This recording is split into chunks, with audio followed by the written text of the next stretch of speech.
Dalam setiap proyek besar, ada ambisi.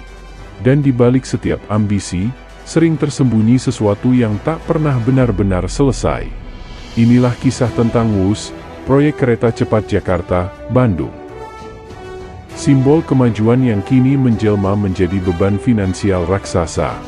Di era baru kepemimpinan ekonomi, satu nama kembali menyorot terang ke arah proyek ini. Purbaya. Dan dari sinilah, kisah ini dimulai. Dulu, proyek ini dijual sebagai kebanggaan bangsa.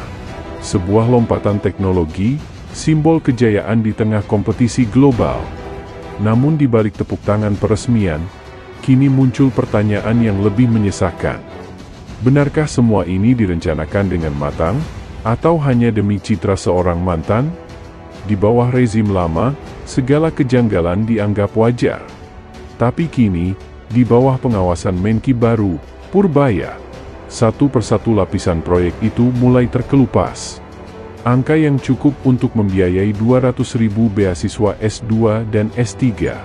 Mencetak pemikir-pemikir bebas. Membangun generasi yang kuat untuk Indonesia 2045. Tapi uang itu kini hanya jadi bahan bakar. Untuk menutup lubang proyek yang tak kunjung selesai.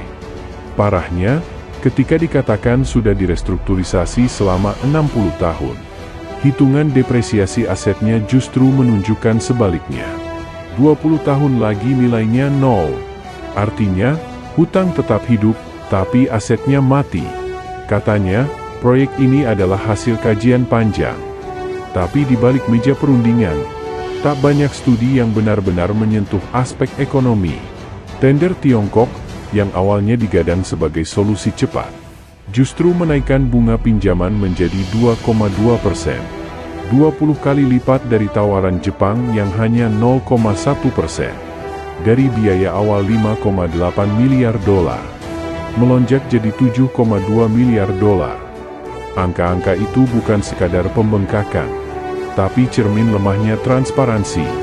Dalam sebuah sidang korupsi di Tiongkok, sempat muncul nama-nama pejabat dari Indonesia.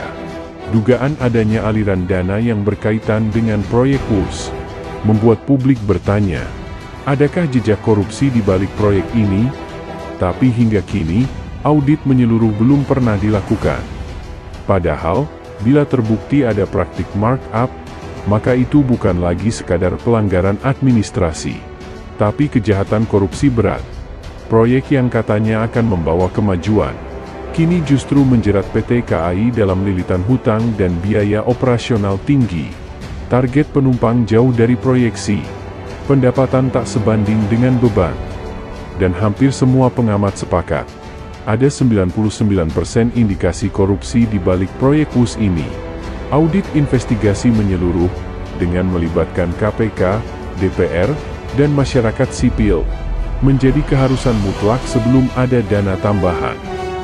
Namun masalah ini, bukan hanya soal satu proyek. Lihatlah Bandara Ngeloram di Blora. Diresmikan tahun 2021, tapi kini sepi, bocor, dan tak beroperasi. Tak ada satupun maskapai yang mau terbang. Ratusan miliar rupiah uang rakyat menguap tanpa arti. Begitu juga dengan Kertajati, IKN, dan proyek-proyek lain, yang hanya jadi pameran kebesaran tanpa manfaat nyata. Semua dikerjakan buru-buru, tanpa riset pasar, tanpa studi kelayakan yang memadai. Dan di tengah itu semua, yang di atas dan di tengahnya, tetap saja dapat cuan. Kini, di bawah pengawasan baru, satu langkah sedang disiapkan. Audit investigasi total atas seluruh proyek warisan masa lalu. Audit bukan untuk balas dendam, tapi untuk tahu, apakah semua pembangunan itu benar-benar demi rakyat, atau hanya demi nama seorang pemimpin.